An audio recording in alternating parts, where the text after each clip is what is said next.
Ao Pai, irmãos. Pai amado, Pai bendito, pedimos a Ti, Senhor, que Ele interceda na vida do nosso irmão Jorge, Senhor. Fale por ele, Senhor, entregue a palavra por ele, e que nós recebamos cada essa palavra, e isso toque nossos corações, Senhor. Diminua ele e cresça nele, Senhor, e que ele seja boca profética nas nossas vidas, Senhor, através de Ti. Eu oro e clamo em nome de Jesus. Amém. Amém. Glória a Deus.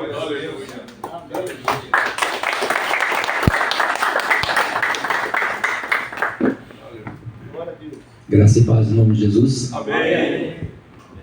É motivo de muita alegria estar compartilhando com os irmãos essa palavra, que eu vou confessar que eu fui pego de surpresa, porque quando o pastor Sandro me encontrou no final do ano passado, ele simplesmente passou por mim e falou assim: ano que você prega em janeiro.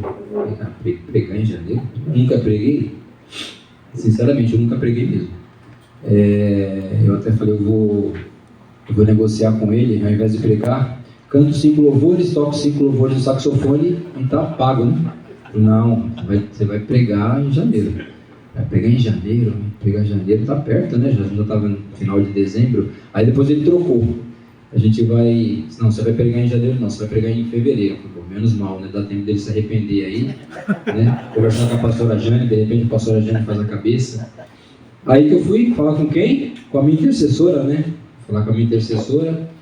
Aí cheguei na minha esposa, falei, ó, o pastor Sandro quer que eu pregue. Esperando aí um auxílio dela, né? Uma palavra de ânimo, né? Falou, não, vamos falar com o pastor Sandro, né? Porque você não é pregador.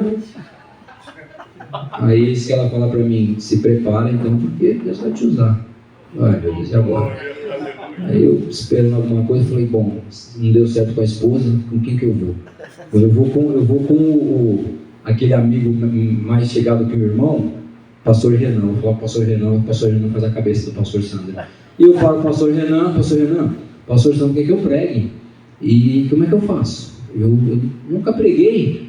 Agora o pastor Renan vai, né, se compadecer de mim, vai falar com o pastor Sandro. Aí o pastor Renan chega para mim e fala, ó, a palavra está no teu coração, manda para fora e Deus vai te usar. Pronto, agora não tem mais jeito, vou ter que me preparar e vou ter que preparar alguma coisa. E é complicado, mas amém. Deus sabe todas as coisas, amém? Eu gostaria de fazer uma oração para que Deus venha abençoar agora nossas vidas e venha falar conosco através da sua palavra, amém? Pai de amor e de misericórdia, estamos aqui na tua presença, Pai, rendidos a ti, Senhor Deus. Iremos agora, Pai, entrar na tua palavra, Senhor Deus, momento solene, Senhor Deus, deste culto. Pedimos, Senhor Deus, que o Senhor venha agora abençoar, Pai, as nossas vidas. Venha usar a minha vida, Pai, falar, Senhor, através da minha boca e pensar através da minha mente, Pai. Fala os nossos corações, Senhor Deus, através da minha vida, Pai. Fala nos nossos corações através, ó Pai, dessa palavra, Senhor Deus. Abençoa a vida de cada um que está aqui neste lugar, Senhor Deus. É o que eu te peço e já te agradeço, pois eu creio, ó Pai, na tua presença e na presença do teu Espírito Santo neste lugar. Em nome do teu Filho Jesus. Amém. Amém. Irmãos, eu queria que nós abríssemos a palavra de Deus no livro de Efésios.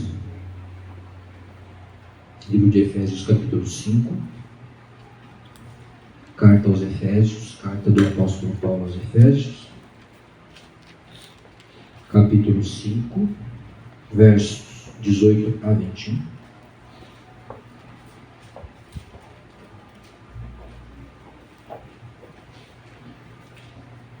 A palavra de Deus diz assim: e não vos embriagueis com vinho, no qual há dissolução, mas enchei-vos do Espírito, falando entre vós com salmos, entoando e louvando de coração ao Senhor com hinos e cânticos espirituais, dando sempre graças por tudo ao nosso Deus e Pai, em nome de nosso Senhor Jesus Cristo, sujeitando-vos uns aos outros no temor de Cristo.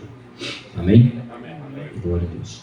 Antes de nós entrarmos nessa palavra, eu gostaria de falar um pouquinho sobre a igreja de Éfeso, como a igreja de Éfeso surgiu. Nós não podemos falar sobre evangelismo, sobre sobre pregação da palavra de Deus, sem pensarmos em Paulo, porque graças a ele, que foi o apóstolo dos gentios, o evangelho pôde chegar até nós.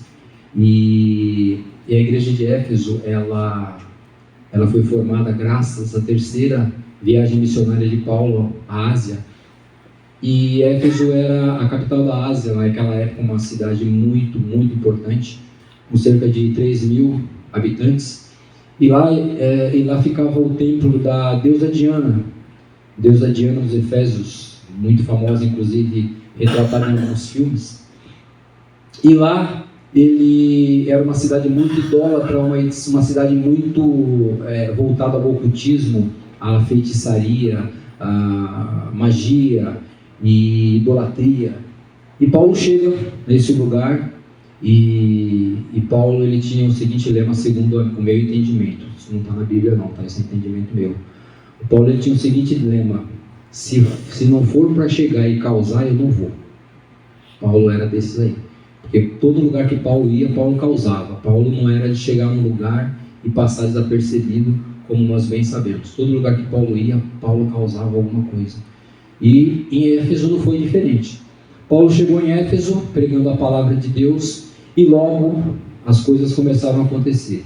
Logo começaram as conversões, logo aquelas pessoas que eram voltadas à idolatria, voltadas ao ocultismo, voltado à feitiçaria, à magia, começaram a se converter e nessa de se converterem começaram a queimar os seus livros de magia em praça pública e começou aquele alvoroço todo e a palavra de Deus foi se espalhando por aquele lugar e igrejas foram sendo plantadas naquela região. E nós conhecemos algumas delas, que Paulo, através da palavra de Deus, plantou algumas igrejas naquele lugar, como Esmirna, Pérgamo, Tiatira, Sardes, Filadélfia. E aí Paulo sai dessa cidade, porque aconteceu uma grande fome na terra, e o povo da Judéia, que tinha sido expulso de Roma, estavam passando muita necessidade. E Paulo resolve fazer uma coleta, uma campanha entre aquelas igrejas para poder ajudar aquele povo da Judéia que estavam passando necessidades na Judéia. E ele faz aquela coleta, pega toda aquela ajuda que ele consegue arrecadar ali naquelas igrejas e segue para a Judéia para poder ajudar o povo. E olha que interessante, depois de ter feito tudo isso em Éfeso, plantado várias igrejas em várias regiões e o povo de Éfeso, eles experimentaram uma coisa que hoje em dia nós estamos buscando muito, que é um grande reavivamento espiritual. Isso ele plantou em Éfeso, isso aconteceu em Éfeso, e ele vai para a Judéia com essa ajuda, né, ao povo da Judéia, aos pobres da Judéia. E quando Paulo chega na Judéia, o que acontece com Paulo? Olha a recompensa por ter feito tudo isso em Éfeso. Paulo chega na Judéia, o que acontece na Judéia? Paulo é preso. Olha só, olha a recompensa do crente, mas amém por isso. A vida do crente não é fácil, nós sabemos disso. Paulo é preso na Judéia. E Paulo é preso na Judéia, fica 2 anos preso e ele pede para ser julgado em Roma. Né? Ele tem essa facilidade, digamos assim, de pedir para ser julgado em Roma, e ele é transferido para Roma, e lá em Roma, preso em Roma, ele escreve essa carta aos Efésios. E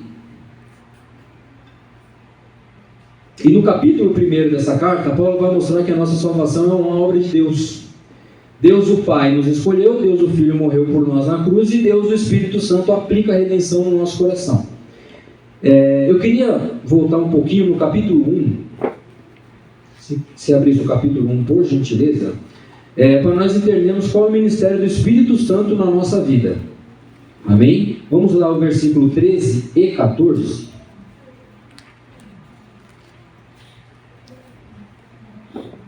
Glória a Deus. O capítulo 13 e 14. Capítulo 13 diz assim: em quem também está falando de Cristo, em quem também vós, depois que ouvistes a palavra da verdade, o evangelho da vossa salvação, tendo nele também em Cristo fosse selado com o Santo Espírito da promessa. Vamos ficar no capítulo 13 por enquanto. Hoje eu quero falar um pouquinho com vocês sobre o poder do Espírito Santo. E nós não podemos, ou melhor, podemos sim exagerar sobre a importância do Espírito Santo. Se não for obra do Espírito Santo, nem eu e nem você estaríamos aqui hoje. Vocês concordam comigo? Amém. Se não for a obra do Espírito Santo, não haveria absolutamente nenhum salvo na história. O Espírito Santo quem regenera, é o Espírito Santo quem abre os nossos olhos espirituais, é o Espírito Santo quem arranca de nós o coração de pedra e nos dá um coração de carne, é o Espírito Santo quem nos batiza no corpo de Cristo, é o Espírito Santo quem nos sela para o dia da redenção, é o Espírito Santo que nos foi dado como penhor, como garantia da nossa salvação, é o Espírito Santo quem nos dá dons espirituais, é o Espírito Santo quem age em nós e produz em nós os frutos do Espírito: amor, alegria, paz, bondade, longanimidade, benignidade, mansidão, domínio próprio, que eu tive inclusive essa semana que trabalha muito esses dons espirituais, esses frutos do Espírito, porque essa semana, a última pregação do pastor, do pastor, me fugiu o nome, meu Deus do céu, do seu braço direito, do Renan. O pastor Renan, ele falou que aquela semana dele foi tensa, foi pesada, e que ele não sabia por que tinha sido. Olha, irmão, eu não sei se foi coincidência, se é coincidência, mas se por um acaso o pastor Sandro te procurar e falar para você, no próximo culto de sacerdotes você prega, eu não sei se é coincidência. Aprove a Deus ser coincidência e com você não acontecer. Mas essa semana para mim foi tensa. Olha, eu pensei algumas vezes em ligar para o Sandro e falar: pastor, eu não vou conseguir pregar essa semana. Eu nunca preguei, mas por outro lado, em 13 anos de empresa, eu nunca passei uma semana tão tensa. Eu me reporto diretamente ao diretor da empresa onde eu trabalho. Eu não tenho encarregado, eu não tenho supervisor, eu não tenho gerente. Eu me reporto diretamente ao diretor da empresa. E durante essa semana, três vezes essa semana, de segunda até ontem foi a última vez que aconteceu esse episódio, dele chegar em mim e falar assim: nós temos um problema de comunicação. Eu não sei se o problema está comigo ou está com você. Eu estar com o nervo tão à flor da pele, de eu olhar bem para a cara dele numa reunião e falar assim: o problema está comigo, o que você pode fazer para resolver? O cara é diretor da empresa, eu sou um subordinado dele. Você dá um checkmate no diretor da empresa e fala assim: o problema está comigo, como é que você pode resolver? Como é que o cara pode resolver isso? Te mandando embora. E ontem era o dia propício, sexta-feira, 3 horas da tarde, final do expediente praticamente. Você dá um checkmate desse no diretor da empresa, ele liga para o RH e fala assim: demite o cara. E quando foi 4h30 da tarde, que inclusive já era para mim já ter ido embora, ele liga no meu ramal, ele nem ligou no meu celular, ligou no meu ramal, e começou com umas histórias, falando algumas coisas, umas conversas, como se nada tivesse acontecido. E conversando, inclusive o rapaz que trabalha comigo, que ele é o meu programador, eu coloquei em viva voz, falei: senta aqui do meu lado, que você vai ouvir ele falando. Ele falou assim para mim: rapaz, eu estou achando que esse cara ele tem algum problema. Nas reuniões, ele é uma entidade, ele não é o diretor da empresa. E agora, conversando com você, ele é o diretor da empresa, porque ele está te tratando de uma maneira como se realmente você fosse o funcionário que você é. E na reunião, ele trata as pessoas como se ele fosse tivesse com alguma coisa no corpo lá e que ele, sei lá, sabe, alguma coisa assim fora do normal. E eu acho que isso aí realmente é para testar mesmo o cara, que é para o cara sair do sério mesmo e fazer alguma besteira. Então, assim, eu espero que seja uma coincidência, sinceramente, irmão, porque a semana foi muito tensa. É para o cara exercitar mesmo os frutos do Espírito na vida dele. Mas graças a Deus deu tudo certo, e longanimidade e mansidão foi assim muito exercitado na minha vida essa semana. Mas amém, é bom porque Deus foi glorificado mais uma vez, e glórias a Deus por isso. E é o Espírito Santo que nos capacita com poder para vivermos uma vida digna do Evangelho de Jesus Cristo, nosso Senhor.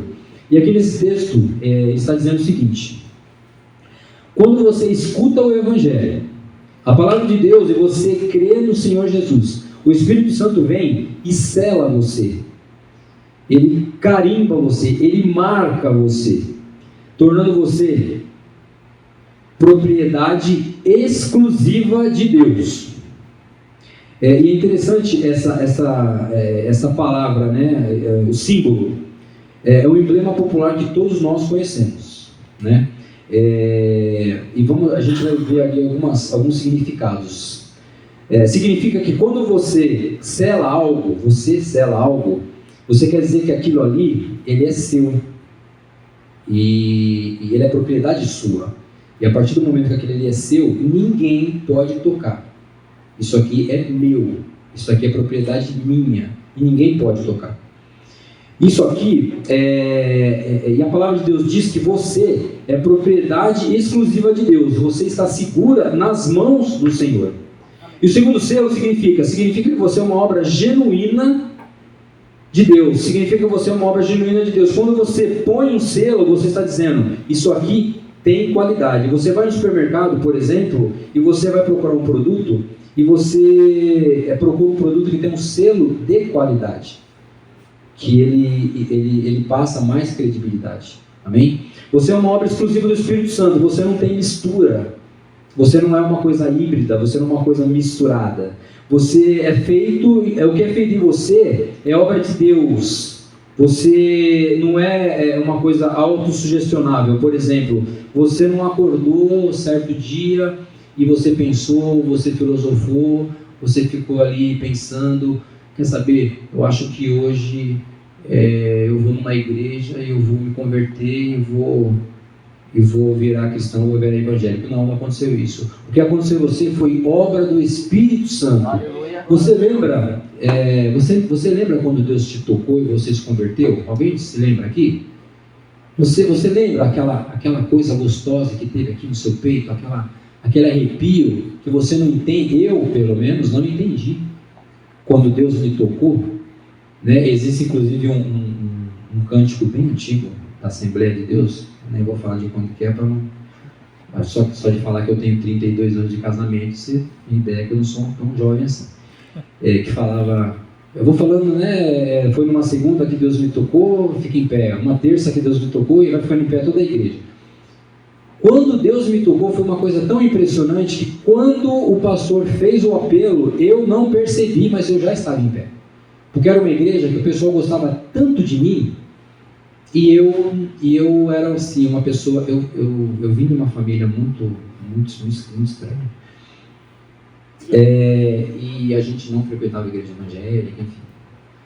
E o pessoal gostava muito de mim, mas eu era muito resistente ao evangelho, muito resistente.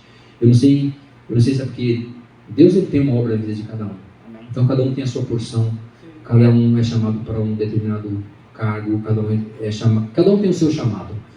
Então eu não sei se Deus ele tinha alguma coisa boa para mim, como ele tem uma coisa boa para cada um de nós. E eu era muito resistente a isso. Tanto que todas as vezes que eu chegava na porta da igreja com a minha, na época, namorada, e que hoje é minha esposa, eu tinha uma dor de cabeça terrível. Eu não conseguia entrar na igreja. Eu falava assim para ela, não tem como você entrar e eu venho te buscar na saída? Se fosse outra, talvez, não sei, aceitaria o convite. Eu entro, eu fico no culto e você vem me buscar na saída. Mas a minha esposa não fez isso, não. Minha esposa falou para mim, você quer namorar comigo? Você vai entrar comigo na igreja. Você vai ficar comigo aqui. Se não for assim, não tem namoro. Nessa? Se não for assim, não tem namoro. Então, quer dizer, Minha esposa, graças ao bom Deus, é uma mulher sábia desde jovem. Porque quando eu comecei a namorar com ela, ela tinha os seus 19, 20 anos. Se não for assim, não tem namoro. Eu falei, não posso pensar, né? Então eu vou entrar. Aí entrei, aí depois eu descobri que era uma maldição hereditária que eu tinha muitos anos, e graças a Deus eu passei por essa libertação e Deus me curou disso. Aleluia. E foi isso que aconteceu.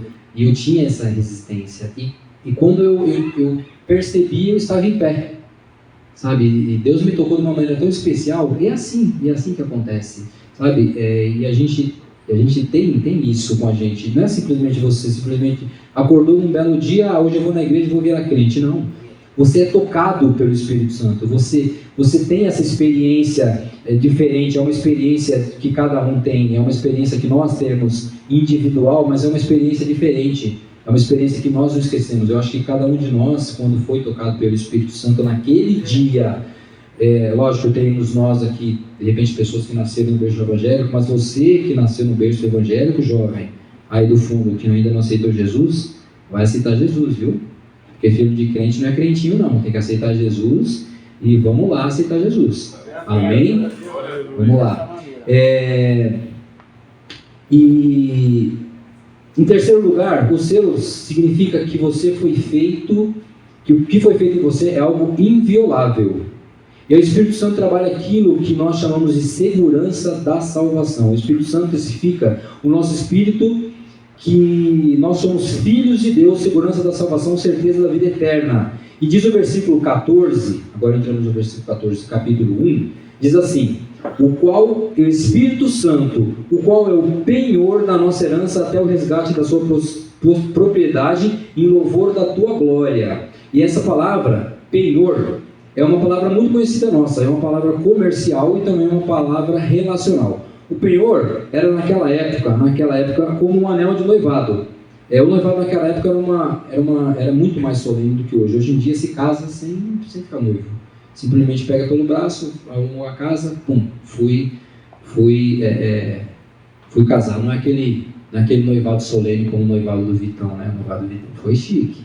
O noivado do Vitão foi lá na frente, ajoelhado, foi bom, foi bonito, gostei. E até ia fazer uma musiquinha pro Vitão lá, mas aqui não deu certo. O casamento dele vai ser bacana. Não é? Hoje em dia não. Hoje em dia os jovens assim, Vitão é exemplo. Hoje em dia jovem não quer saber de noivado, aquela coisa solene, troca de aliança. Não. Aluga um lugar qualquer aí, não quer saber se tá trabalhando, se vai sustentar. Não, vamos viver de amor. Viver de amor nada, querido. Não tem como viver de amor. Na primeira treta, cada um para um lado, vai você para um lado, você para o outro, às vezes até filho, sabe? É uma responsabilidade assim fora do comum. Naquela época, não. Naquela época, o noivado era uma coisa muito, muito, muito importante e muito séria. Só não tinha a conjunção carnal, aquela coisa do casamento mesmo em si. Mas era uma coisa, era um compromisso muito sério.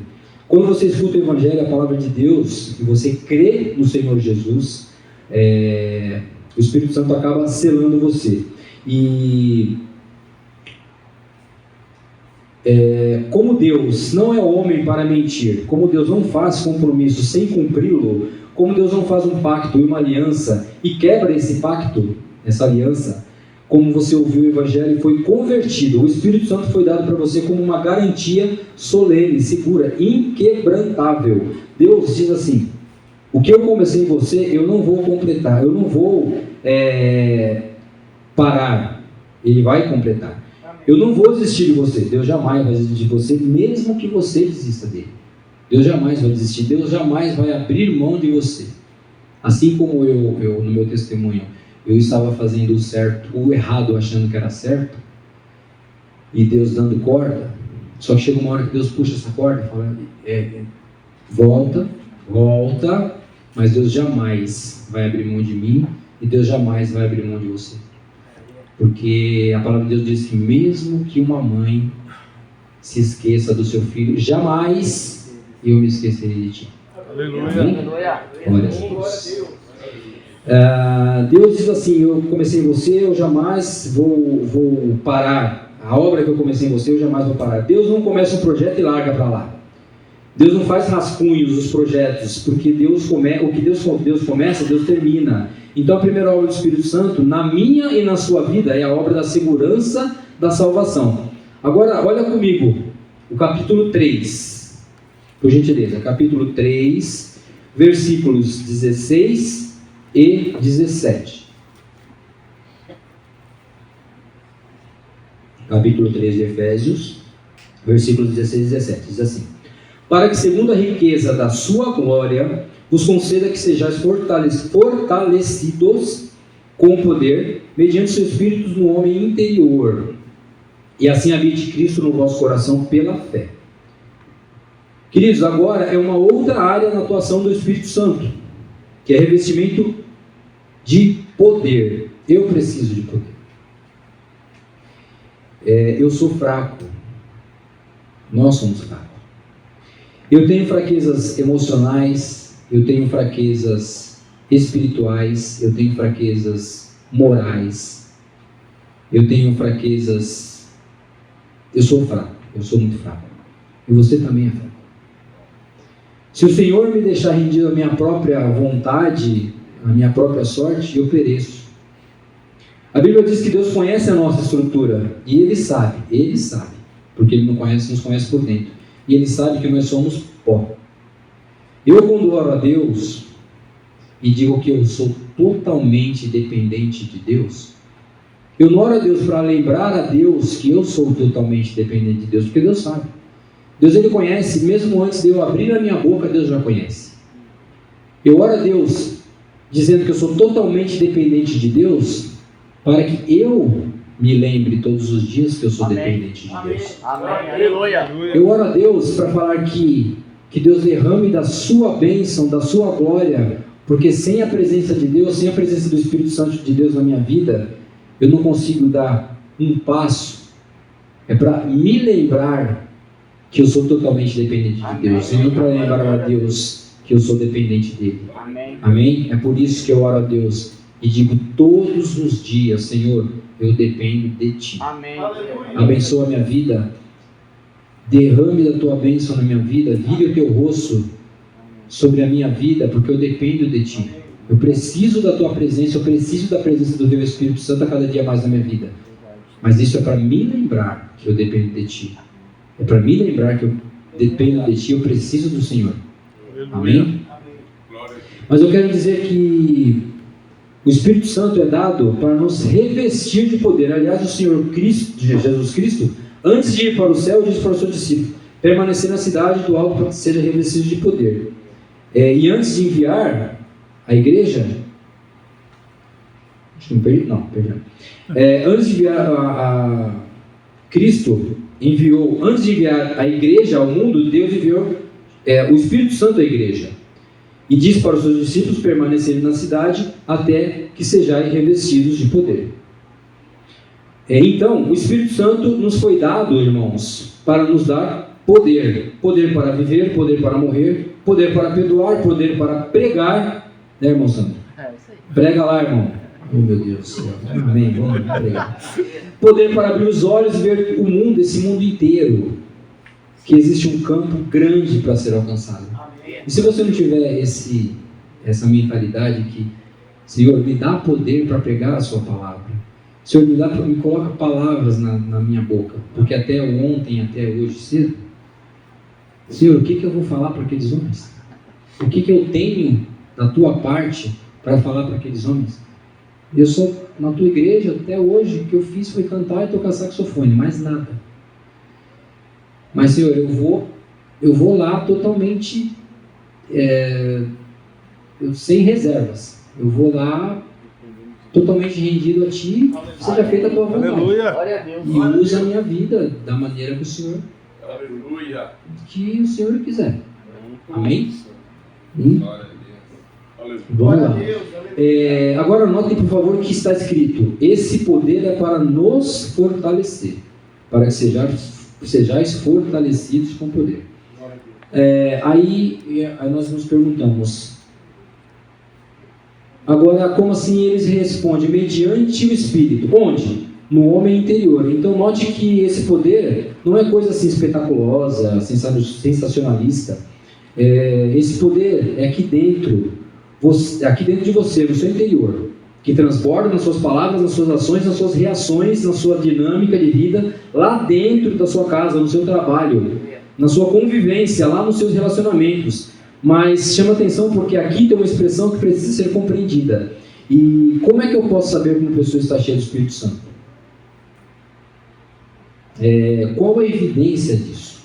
Esse texto responde assim: e assim habite Cristo no vosso coração, e assim é fortalecido com poder mediante o seu Espírito no homem interior, e assim habite Cristo no vosso coração pela fé.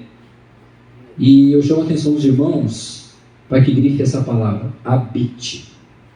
Porque você está cheio do Espírito Santo quando Cristo habita no seu coração pela fé. A evidência de uma pessoa cheia do Espírito Santo é se Cristo é dono, é o Senhor da sua vida, é o Senhor da vida dela. Se ela é governada por Cristo,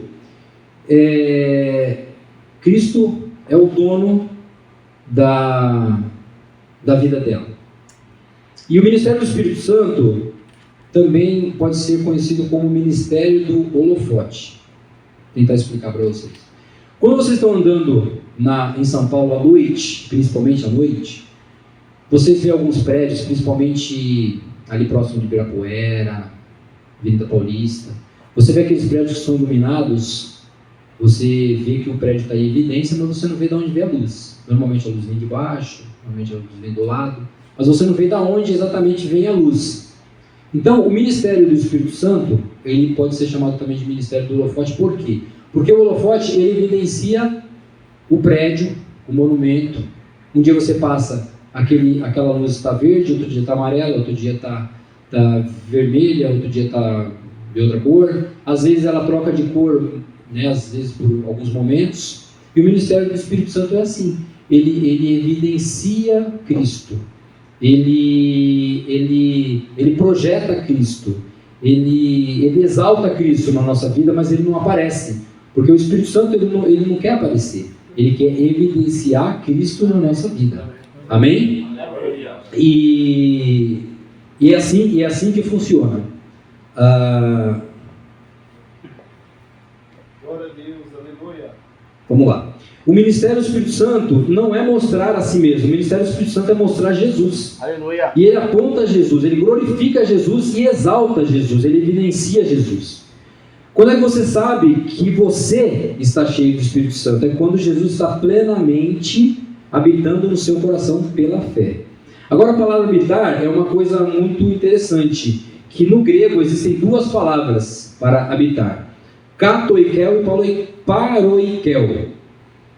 Katoikel é quando você está num lugar como se você fosse num hotel. Você vai ficar um dia, 2, 3 no hotel, só que ali você não pode trocar os móveis, você não pode fazer reforma, você não pode colocar nada que você queira colocar, você não pode tirar nada que você pode tirar. Aquele lugar é um local que você vai passar um tempo, que você não tem compromisso com aquele local. Já a palavra paroikel é uma palavra que ela quer dizer que aquele local é a sua residência permanente. É um lugar que você vai ficar ali, que você vai morar ali, que você pode fazer uma reforma, que você pode trocar o que você quer trocar, que você pode colocar móveis que você quer colocar, que você pode tirar aqueles móveis que não te agradam, que você pode trazer coisas que você quer colocar naquele lugar. Isso é a palavra paroikel. E essa é uma residência permanente, essa é a tua casa, essa é a tua residência. Quando você entrega as suas chaves, as chaves da tua vida, as chaves da tua casa, que é a tua vida, o teu coração, para Jesus, a gente compara a esta palavra grega. É quando você pega as chaves da tua vida, do teu coração, entrega nas mãos de Jesus e diz: Senhor, a casa é tua, faz segundo a tua vontade. Tira tudo o que você não quer limpa tudo o que você não quer e traz tudo o que você quer para dentro dessa tua casa. Glória Porque a a casa Deus. é tua. Não sou eu que mando, não sou eu que dou as ordens. Quem dá as ordens é você, porque a casa é tua. O Senhor é dono, pode fazer a mudança que o Senhor quiser. O Senhor manda essa casa, que é o meu coração, que é a minha vida. Mas agora vamos ao capítulo 4. Vamos ao capítulo 4, verso 30. Vamos passear bastante por Efésios aí. Porque é uma outra fala de Paulo sobre o Espírito Santo que diz: e não entristeçais o Espírito Santo, no qual fosse selado para o dia da redenção. E o contexto aqui, de não entristecer o Espírito Santo, ele começa lá no 25, deixar a mentira, falar a verdade, tomar conta do coração para que não se ire descontroladamente, você não dá lugar ao diabo, não furtar, trabalhar, não sair da sua boca a palavra torpe, mas só que for digna e pronta para a edificação, você largar a amargura, cólera, gritaria, blasfêmia, malícia, essas coisas todas que estão ao redor do versículo 30, entristece o Espírito Santo, porque o Espírito Santo habita em você. Vamos tentar explicar. Quando você entrou nesse lugar Torre Forte, nós chamamos esse lugar de templo, de santuário. E há coisas aqui que você e eu fazemos. Tem gestos ou palavras que nós tomamos um certo cuidado para não fazermos aqui. Porque aqui não é um clube, aqui não é um cinema, aqui não é um shopping, aqui não é um campo de futebol, aqui não é uma praia, aqui é um templo.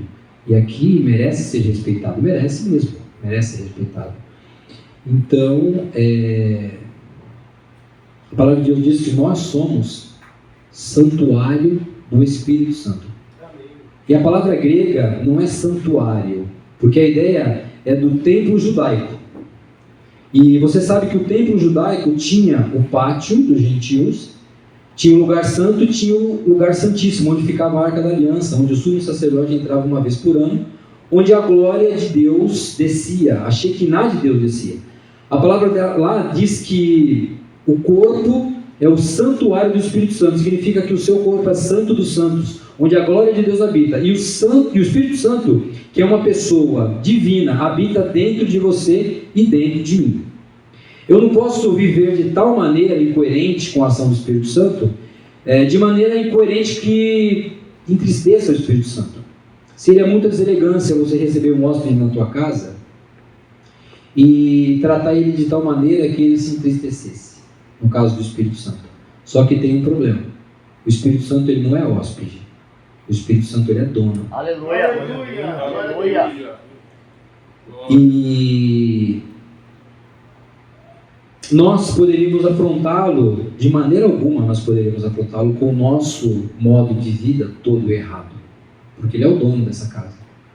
Então nós devemos tomar muito, mas muito cuidado no que nós fazemos, porque muitas das vezes nós tomamos certas atitudes não estando dentro da igreja, porque nós achamos que o pastor não está vendo, que o pastor Sandro não está vendo, que os nossos irmãos não estão vendo. Só que quem vai nos julgar, e quem mora dentro de nós, que é o Espírito Santo, que vai se entristecer com essa atitude, está vendo. E um dia, isso é uma coisa muito importante de nós termos gravado na tábua do nosso coração, é que um dia, infelizmente, isso vai ser nos lembrado. Querido, um dia você fez isso e você achava que o pastor Sandro não estava vendo, que o apóstolo Cleiton não estava vendo, mas eu estava vendo. Então, querido, nós temos que tomar muito cuidado nas nossas atitudes, principalmente fora da igreja, porque principalmente quem vai nos julgar está vendo, porque Deus vê todas as coisas. Então, irmão, tomemos muito cuidado nas nossas ações, principalmente fora da igreja, porque quem vai nos julgar está nos vendo. Amém? Glória a Deus. E vamos seguir. Mas agora vamos ao texto lido, capítulo 5, que nós lemos lá no começo, versos 18 e 21. Porque aqui agora tem uma ordem expressa de Paulo. Versículo 18, ele tem duas ordens muito claras. E não vos embriagueis com vinho, no qual há dissolução, mas enchei-vos do Espírito. Irmãos, nós temos que entrar aqui num consenso.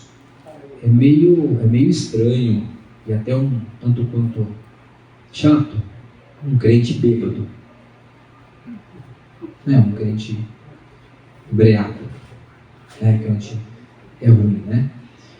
E nós todos temos a clara convicção de que não combina, um crente bêbado, um crente embriagado. Qualquer um de nós, em qualquer lugar, em qualquer tempo, diríamos, não está certo isso. Não crente bêbado. E com certeza reprovaríamos isso. Porém, nós não damos o mesmo peso quando nós vemos que um crente não é cheio do Espírito Santo. Porque aqui existem dois mandamentos. Não vos embriagueis com vinho onde há contenda, mas enchei-vos do Espírito Santo. Então assim, nós não damos o mesmo grau de importância para um crente estar bêbado, embriagado, e para um crente não estar cheio do Espírito Santo. Vou tentar explicar aqui para vocês. Nós não temos o mesmo senso de equilíbrio para dizer que a desobediência a outra ordem não parece que para nós tem a mesma percepção. Quem de nós diz o seguinte: está errado que um crente não seja cheio do Espírito Santo? Por quê? Se é pecado estar bêbado e embriagado, é pecado não estar cheio do Espírito Santo. Tem uma ordem negativa e uma ordem positiva. A ordem negativa é: não vos embriagueis com vinho, e a ordem positiva é: mas enchei-vos do Espírito Santo. Talvez você diga: irmão, eu sou um crente maravilhoso, eu não bebo, nunca bebi, nunca fiquei embriagado. Aí eu te pergunto: você está cheio do Espírito Santo? Ou seja, irmão, eu estou livre da condenação, porque eu não bebo. Tá, mas você está cheio do Espírito Santo? Note que nesse texto existe uma comparação superficial e existe um contraste profundo. Qual é a comparação superficial? E quando uma pessoa está embriagada e quando uma pessoa está cheia do Espírito Santo, tanto uma quanto a outra está sob o controle de algo ou controle de alguém. Uma pessoa bêbada está sob o controle do álcool, ela vai falar coisas que não deve falar, ela vai agir de maneira diferente, de maneira ruim, ela vai ter um comportamento que não é adequado, vai ter situações que não é natural dela, porque está sob o efeito do álcool. O álcool é o principal responsável por acidente de trânsito, dissoluções de famílias, filhos abandonados, separações. Pessoas embriagadas faz besteira demais. Como eu falei para vocês, eu sou de uma família meio complicada e nós tivemos muito problema de alcoolismo na minha família. Enfim, ela perde o domínio próprio, faz muita besteira. Agora, se uma pessoa está sob efeito do álcool, tem esse comportamento esquisito, estranho e passivo de muita reprovação, se ela está sob efeito do Espírito Santo, vai refletir no que ela fala, vai refletir no que ela faz, no que ela age, no que ela reage. Por exemplo, você está cheio do Espírito Santo, você é afrontado por uma pessoa. Se você não está cheio do Espírito Santo, se você está na carne, você pode ter certeza que a sua reação vai ser diferente. Você não vai reagir com mansidão, você não vai colocar em prática os frutos do Espírito. Como eu vou ser sincero, eu tive que colocar a duras provas essa semana, porque a vontade de sentar um soco no meio da cara é grande. E você tem que olhar para a cara da pessoa e falar: não, você está certo, eu estou errado. Então, às vezes não dá, não. Vou ser sincero, às vezes fala: não, faz o que você acha que deve e acabou. Mas para você colocar em prática, você tem que colocar em prática mesmo os frutos do Espírito na tua vida. E qual é o contraste profundo disso tudo? Paulo diz: enchei-vos do Espírito Santo, falando entre vós com salmos, hinos, entoando louvores de todo o coração ao Senhor. Ou seja, quando uma pessoa está embriagada, o álcool ela vai levar a pessoa a uma vida dissoluta, vergonhosa, destruição. Produz destruição, tristeza, dor, vergonha. Como eu disse para vocês, a minha família, nós somos em 8 irmãos, homens e 5 mulheres, todos do mesmo pai e da mesma mãe, tanto de gente. E eu tive 2 irmãs mulheres e 2 irmãos homens que tiveram problemas sérios de alcoolismo e tabagismo, inclusive os 4 já faleceram. E um dos meus irmãos, que teve problema de alcoolismo muito, muito forte, faleceu com 42 anos. Infelizmente, não teve a oportunidade de se converter e faleceu. E uma das minhas irmãs também. Então, assim, no decorrer da vida deles, eram coisas terríveis. Da gente ter que buscar na rua, da gente ter que ir no meio da rua para apartar briga, porque estava bêbado, querendo brigar com todo mundo. Então, assim, é uma coisa muito, muito, muito ruim. Mas vamos falar do efeito de uma vida cheia do Espírito Santo. Vamos para coisa boa aí. Ele disse: não vos embriagueis com vinho, no qual há dissolução, mas enchei do Espírito Santo quais evidências que a pessoa está cheia do Espírito Santo.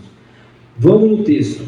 Olha comigo o verso 19. O verso 19 diz assim: falando entre vós com salmos, entoando e louvando de coração ao Senhor com hinos e cânticos espirituais. Vamos pegar aí o primeiro ponto, falando entre vós com salmos, e grifa a expressão entre vós. Porque a expressão entre vós está dizendo que quando você está cheio do Espírito Santo, isso vai refletir na sua comunicação horizontal entre vós. Uma pessoa cheia do Espírito Santo, ela é doce no falar.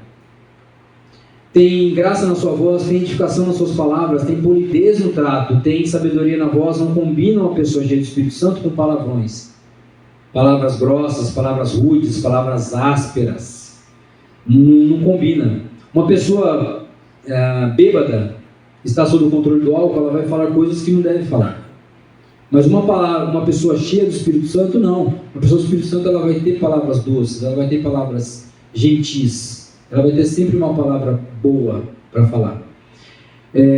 Nós precisamos aprender do Espírito Santo. Aliás, quando você avança em Efésios, começa a falar de família, como uma esposa submissão ao marido, e entre outras coisas.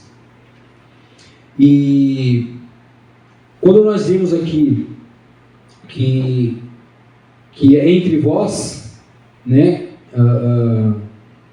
que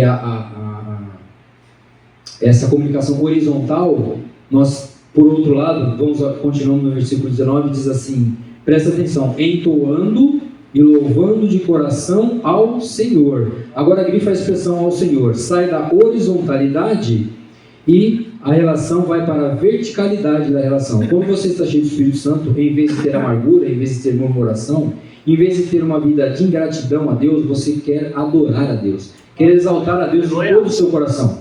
Seu culto muda. Eu não estou falando aqui do culto coletivo, não, dessa reunião. Estou falando do seu culto na presença de Deus, você e o Senhor, no seu particular, no seu quarto, na sua casa, sem ninguém, sem holofote, sem o pessoal, sem plateia. Quando a sua alma tem sede de Deus, o seu coração tem fome de Deus, é você e Deus, é no seu particular. E quando o Espírito Santo vem, o culto é uma delícia. Cantar ao Senhor é uma coisa boa para a alma. O céu desce, se o céu não descer, a terra sobe.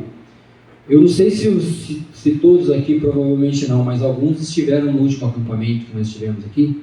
Nós tivemos uma experiência muito interessante em um dos dias, se eu não me engano, acho que foi no sábado à tarde.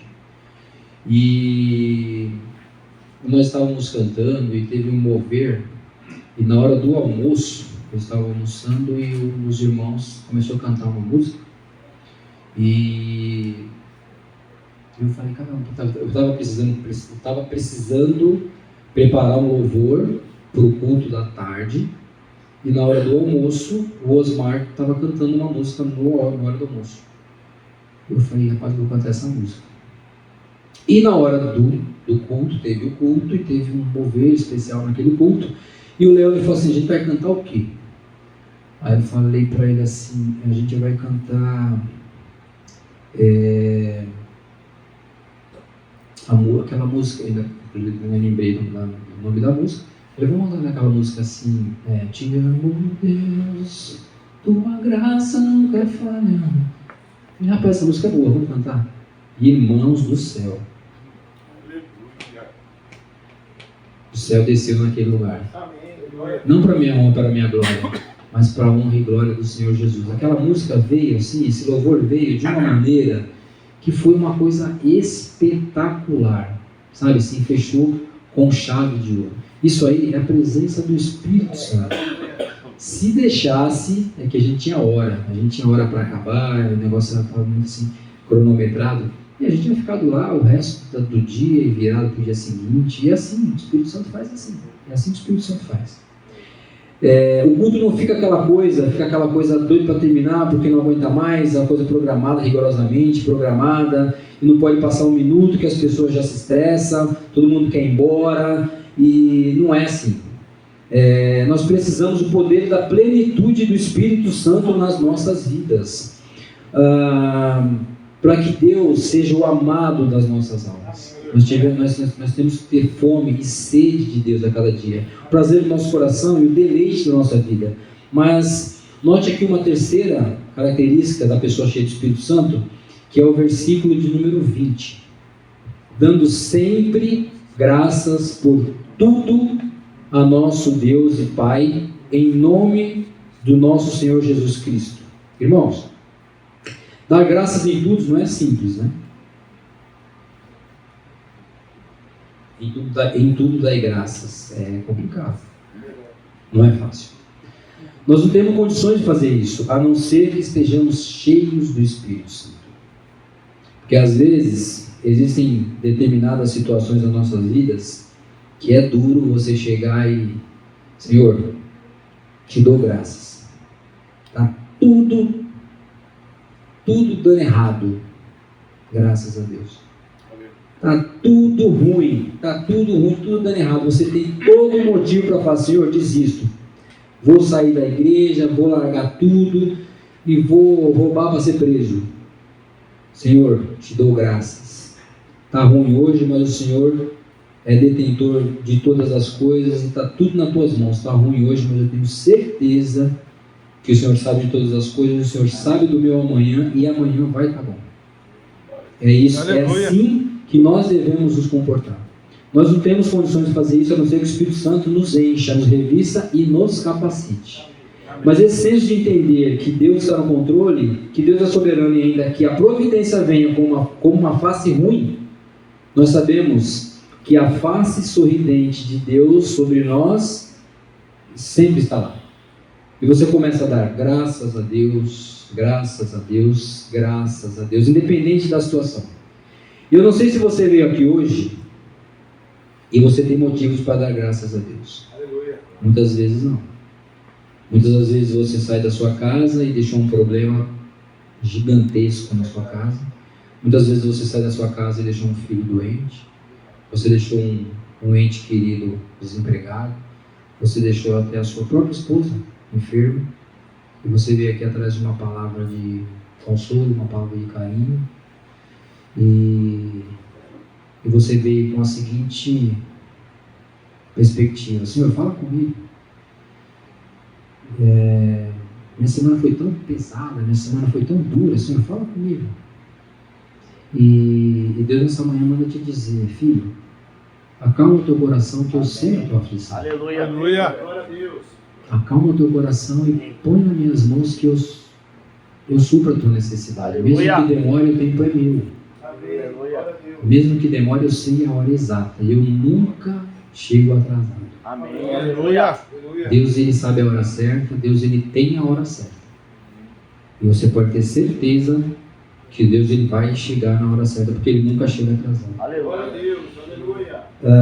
A Bíblia diz que nele vivemos, nele nos movemos e existimos. Ele quem nos dá vida, a respiração e tudo mais. Deus que nos dá vida, Deus que nos dá saúde, Deus que nos dá o pão, Deus que nos dá veste, Deus que nos dá casa, Deus que nos dá família, os amigos, a igreja, a salvação. Tudo provém de Deus e você deve ter um coração grato a Deus sempre, sempre. Você quer saber se uma pessoa está cheia do Espírito Santo? Se a embriaguez produz dissolução, a plenitude do Espírito Santo produz comunhão, produz adoração, produz gratidão. E em quarto lugar, produz, segundo o versículo 21, olha aí comigo, sujeitai-vos uns aos outros no temor de Cristo, produz uma vida de humildade e serviço. Amém, aleluia. Não combina crente cheio do Espírito Santo de nariz em pé. Não combina crente cheio do Espírito Santo, cheio de soberba, cheio de altivez de coração. Não combina crente cheio do Espírito Santo olhando o irmão de cima para baixo. Não combina crente cheio do Espírito Santo, estou te ajudando não porque você merece, estou te ajudando porque eu sou bom. Estou te ajudando, irmão, porque eu posso, mas não porque você merece. Não acostuma não, viu? Não combina. Não combina crente cheio do Espírito Santo, cheio de altivez e soberba. O Espírito Santo não está presente num crente desse jeito. O Espírito Santo não está presente. O Espírito Santo nos leva até o Espírito de Cristo, sendo Deus, não julgou com usurpação ser igual a Deus, antes mesmo, a si mesmo se esvaziou, assumindo a forma de servo. Ele não veio para servir Jesus Cristo. Jesus Cristo não veio para servir, não veio para ser servido, e sim para servir. E Cristo diz: aprendei de mim que sou manso e sou humilde de coração. Vamos aprender com Cristo esse dia. Aleluia. Amém, glória a Deus. Que Deus nos ajude, queridos, a sermos servos, a sermos sacerdotes dos nossos lares, e que a cada dia nós possamos estar buscando sempre mais, mais e mais a presença do Espírito Santo em nossas vidas. Amém? Amém. Que Deus abençoe em nome de Jesus. Aleluia.